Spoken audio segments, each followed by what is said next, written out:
40s में आने के बाद विमेन में बहुत सारी बॉडीली चेंजेस आती हैं। वेट गेन हो रहा होता है, हेयर फॉल होता है, स्किन में चेंजेस आती हैं। इसके साथ साथ पीरियड्स में एब्नॉर्मेलिटी हो सकती है, कॉन्स्टिपेशन हो सकती है, मूड स्विंग्स, इरिटेबिलिटी, हमेशा थकावट, स्लीप डिस्टर्बेंसेस। ज़्यादातर ये प्रॉब्लम्स 40s में आने के बाद फीमेल्स फेस करती हैं, स्पेशली पेरीमेनोपॉजल और मेनोपॉजल एजेस में।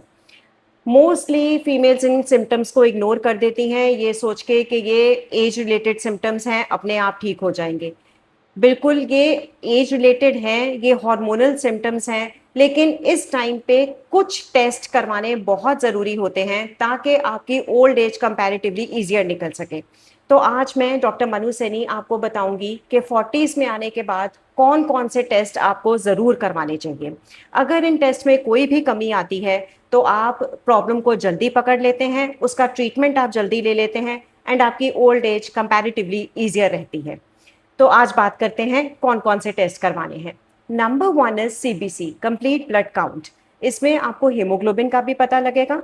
इससे आपको ये आइडिया हो जाएगा कि कहीं आपको अनीमिया है तो नहीं, या आप अनीमिक हो तो नहीं सकते। एंड इसके साथ साथ कोई भी बॉडी में इन्फेक्शन है तो उसका भी पता लग जाएगा। Number 2 is blood sugar. Fasting blood sugar करवानी है, बिल्कुल खाली पेट आप अपनी ब्लड शुगर टेस्ट करवाएं, इससे आपको प्रेजेंट स्टेटस पता लग जाएगा। एंड HbA1c करवाने से आपको ये आइडिया हो जाएगा कि कहीं आपको रिस्क ऑफ डायबिटीज़ तो नहीं है। स्पेशली अगर आपकी फैमिली हिस्ट्री है तो ये टेस्ट करवाना आपके लिए बहुत इंपॉर्टेंट हो जाता है।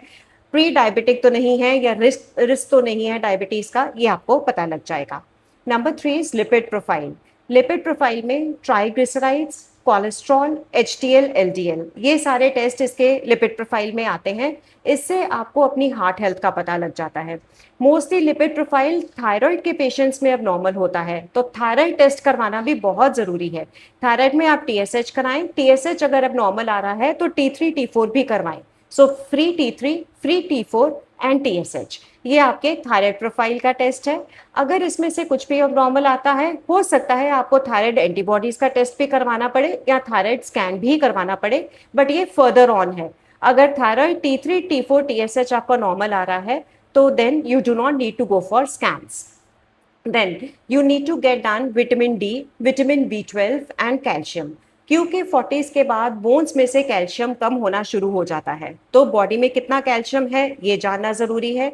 विटामिन डी इस टाइम पे ज़्यादातर पेशेंट्स में कम देखा गया है, एंड विटामिन B12 भी।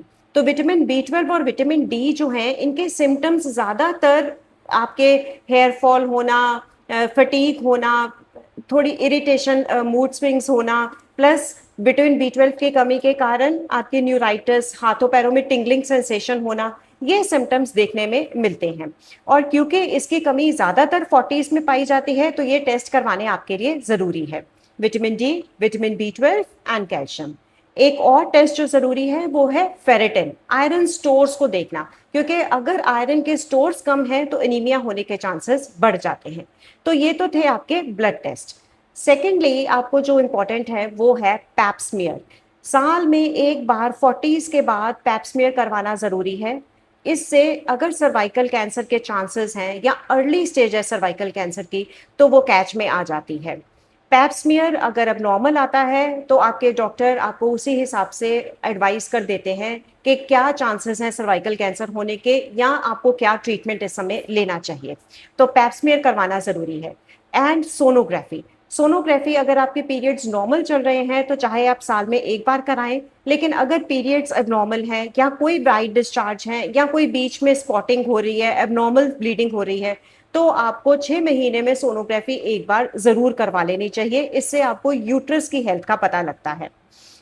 एक और चीज़ जो इम्पॉर्टेंट है वो है बोन स्कैन। क्यों करवाना चाहिए? क्योंकि बोन्स में से कैल्शियम कम हो रहा है, ऑस्टियोपोरोसिस के चांसेस बढ़ रहे हैं। तो अपने ऑर्थोपेडिक सर्जन को कंसल्ट करके आप हेक्सा स्कैन या बोन डेंसिटी स्कैन इस समय करवा सकते हैं। हार्ट हेल्थ के लिए लिपिड प्रोफाइल तो आपने करवाया है, इसके साथ साथ ECG करवाना भी ज़रूरी है। 6 महीने में एक बार आप ECG करा लें, उससे आपको अपनी हार्ट हेल्थ के बारे में पता लगता रहेगा। अगर हॉर्मोन्स की अबनॉर्मेलिटी आ रही है, कैसे पता लगेगा? पीरियड्स तो नॉर्मल हो रहे हैं, वेट गेन हो रहा है, कोई फेशियल हेयर हो रहे हैं या फेस पे एक्ने बढ़ रहा है, तो ऐसे में आपको हार्मोन टेस्ट भी करवाने की जरूरत पड़ सकती है।